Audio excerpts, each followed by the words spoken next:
বাসায় চিকিৎসা নিতে পারছে।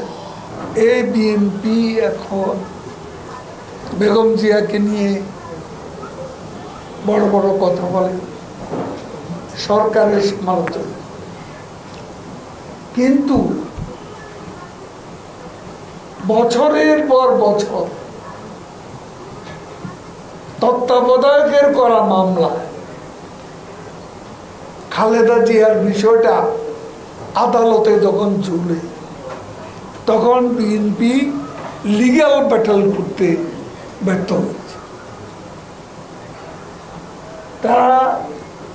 লিগ্যাল ব্যাটলটা তারা করেনি এবং শুধু প্রলম্বিত করেছে, বিচারকে বিলম্বিত করেছে এবং করে খালেদা জিয়াকেও শারীরিকভাবে, তার তো বয়স হয়েছে, তাকেও সেখানে এই যে বিলম্বিত তাদের যে আচরণ, সেই আচরণের জন্য খালেদা জিয়াও সাফার